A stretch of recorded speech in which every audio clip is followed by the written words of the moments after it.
भक्त का भाव में आप लोगों का स्वागत है। आज हम आपको कार्तिक मास के 15वें दिन की कथा सुनाएंगे।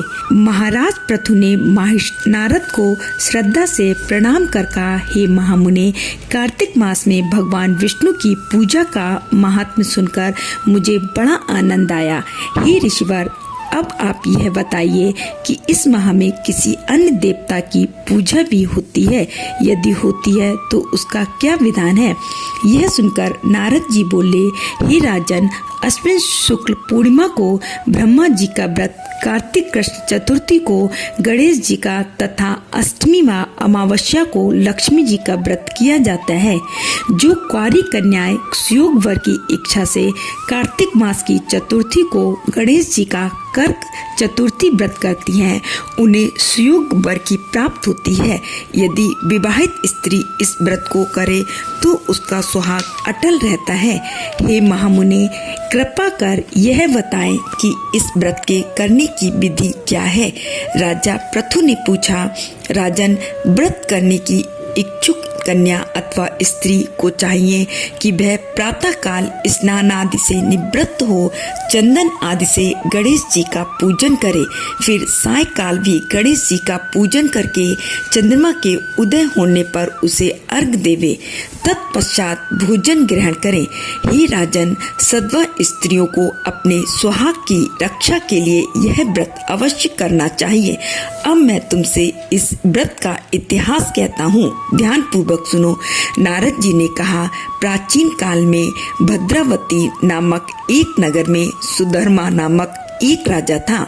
उसके 4 पुत्र और 1 पुत्री थी। उसकी कन्या वीरमती का विवाह देवव्रत नामक युवक से हो गया और दोनों पति पत्नी प्रेम पूर्वक रहने लगे। हे राजन, एक दिन की बात है कि अचानक घर पर ही सांप द्वारा काटे जाने से देवव्रत की मृत्यु हो गई। यह देखकर वीरमती विलाप करने लगी। उसका विलाप सुनकर उसके माता पिता और चारों भाई तथा कुछ नगरवासी भी वहां आ गए और देवव्रत को मरा हुआ देखकर शोकाकुल हो उठे।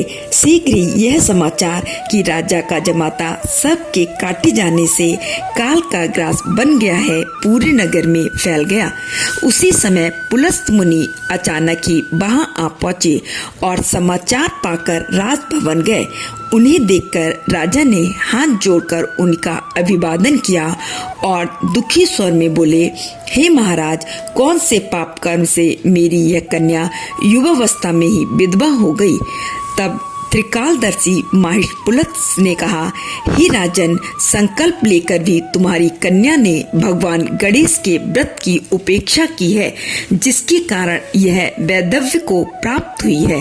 हे राजन, रिद्धि सिद्धि के दाता गणेश जी की जो उपेक्षा करता है वह इसी प्रकार कष्ट पाता है। इस संदर्भ में मैं तुम्हें एक प्राचीन इतिहास सुनाता हूँ। एक समय ब्रह्मा, विष्णु, महेश और इंद्र आदि सभी देवता दैत्य के विनाश का उपाय सोचने के लिए एकत्रित हुए। उस समय ब्रह्मा जी ने कहा कि गणेश चतुर्थी का व्रत संपूर्ण विपत्तियों का विनाश करने वाला है। तब सब देवताओं ने कार्तिक के कृष्ण पक्ष की चतुर्थी का व्रत किया, जिससे दैत्यों पर विजय प्राप्त हुई। तत्पश्चात सब देवताओं ने गणेश जी से कहा, हे विघ्नहर्ता, आपकी कृपा से हमने विजय प्राप्त की है, अब आप कृपा कर वर मांगिए। तब गणेश जी ने कहा, हे देवो, यह वरदान दो कि जो स्त्री कार्तिक शुक्ल पक्ष की चतुर्थी का व्रत पूरी श्रद्धा और भक्ति से करे, उस पर सभी देवों की कृपा हो और उसका सुहाग चिरंजीवी हो। देवताओं ने ऐसा ही वरदान दिया। इसलिए हे राजन, यह व्रत सभी सद्वा स्त्रियों को करना चाहिए। महर्षि पुलस्त जी ने कहा, हे राजन, यदि तुम्हारी पुत्री अभी इस व्रत के करने का संकल्प ले और करे तो इसका पति भी जीवित हो जाएगा। यह कहकर महर्षि पुलस्त वहां से प्रस्थान कर गए। तत्पश्चात राजा ने अपने जमाता का शव तेल में सुरक्षित रखवा दिया। इसके बाद जब कार्तिक मास आया तो उसकी पुत्री ने विधिवत कर्क चतुर्थी का व्रत किया और उद्यापन करके ब्राह्मणों को भोजन कराया तथा श्रद्धा से दान दक्षिणा देकर संतुष्ट किया, जिसके सुफल से उसका मृतक पति पुनः जीवित हो उठा। श्री नारद जी ने कहा, हे राजन, जो मनुष्य श्रद्धा पूर्वक और विधि विधान से गणेश जी का पूजन करते हैं तथा व्रत रखते हैं, वे हर प्रकार के सुख भोग कर अंत काल में देवलोक को जाते हैं। आज की कथा यही समाप्त होती है। राधे राधे।